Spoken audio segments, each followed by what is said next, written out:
నల్సార్ లా university వివాదంలో మరో కీలక పరిణామం చోటు చేసుకుంది. ఇప్పటికే లా స్టూడెంట్స్ ఎన్రోల్మెంట్ విషయంలో వెనక్కి తగ్గిన బార్ కౌన్సిల్ ఆఫ్ ఇండియా ఇప్పుడు మరో అడుగు ముందుకు వేసి విద్యార్థులకు క్షమాపణ చెప్పింది. విద్యార్థుల మనోభావాలు దెబ్బతింటే విచారం వ్యక్తం చేస్తున్నట్టు బీసీఐ చైర్మన్ మనన్ కుమార్ మిశ్రా లేఖ విడుదల చేశారు. మరోవైపు ఇదే సమయంలో సుప్రీంకోర్టు ప్రధాన న్యాయమూర్తి జస్టిస్ సూర్యకాంత్ యువతకు మద్దతుగా చేసిన వ్యాఖ్యలు మరింత ప్రాధాన్యత సంతరించుకున్నాయి. బార్ అండ్ బెంచ్ మీ వెంట ఉంటోంది అంటూ యువ లాయర్లకు సీజేఐ భరోసా ఇవ్వటం నల్సార్ వివాదానికి కొత్త మలుపు తిప్పింది. నల్సార్ 2026 బ్యాచ్ లా విద్యార్థుల ఎన్రోల్మెంట్ విషయంలో బీసీఐ తీసుకున్న నిర్ణయం తీవ్ర దుమారం రేపింది. కన్వోకేషన్ కు జస్టిస్ సూర్యకాంత్ను ముఖ్య అతిథిగా ఆహ్వానించడాన్ని వ్యతిరేకిస్తూ విద్యార్థులు ఆందోళన చేపట్టారు.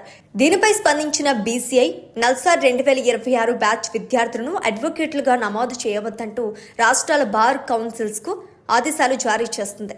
ఈ నిర్ణయంపై తీవ్ర విమర్శలు వెల్లువెత్తాయి. విద్యార్థుల నిరసన హక్కును ప్రశ్నించడం సరికాదన్న అభిప్రాయాలు వ్యక్తమయ్యాయి. పరిస్థితి మరింత తీవ్రం కావడంతో కొద్ది గంటల్లోనే బీసీఐ తన ఆదేశాలను వెనక్కి తీసుకుంది. ఇప్పుడు తాజాగా విద్యార్థులకు క్షమాపణలు చెబుతూ లేఖ విడుదల చేయడంతో వివాదం మరో మలుపు తిరిగింది. ఇక ఈ వ్యవహారంపై సీజేఐ జస్టిస్ సూర్యకాంత్ గతంలోనే కీలక వ్యాఖ్యలు చేశారు. విద్యార్థులు తప్పు చేసినా తమ అభిప్రాయాలను వ్యక్తం చేసే హక్కు, నిరసన తెలిపే హక్కు వారికి ఉంటుందని స్పష్టం చేశారు. విద్యార్థుల వ్యవహారంలో బీసీఐ జోక్యం చేసుకోవడం అనవసరమని వ్యాఖ్యానించారు. తాజాగా స్వాతంత్ర దినోత్సవ సందేశంలోనూ యువ లాయర్లు, యువ గ్రాడ్యుయేట్లపై సీజేఐ ప్రశంసలు కురిపించారు. సామాజిక వాస్తవాలపై యువతకు ఉన్న అవగాహనను అభినందించారు.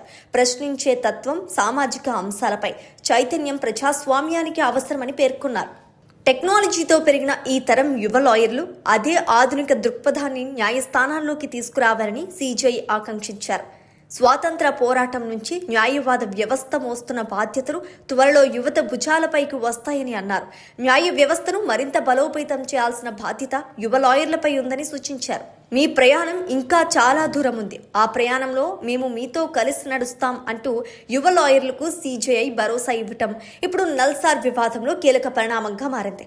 ఒకవైపు బీసీఐ క్షమాపణలు చెప్పడం, మరోవైపు సీజేఐ యువతకు బహిరంగంగా మద్దతు ఇవ్వటం నల్సార్ విద్యార్థుల ఆందోళనకు న్యాయ ప్రముఖుల నుంచి లభిస్తున్న మద్దతును స్పష్టం చేస్తోంది.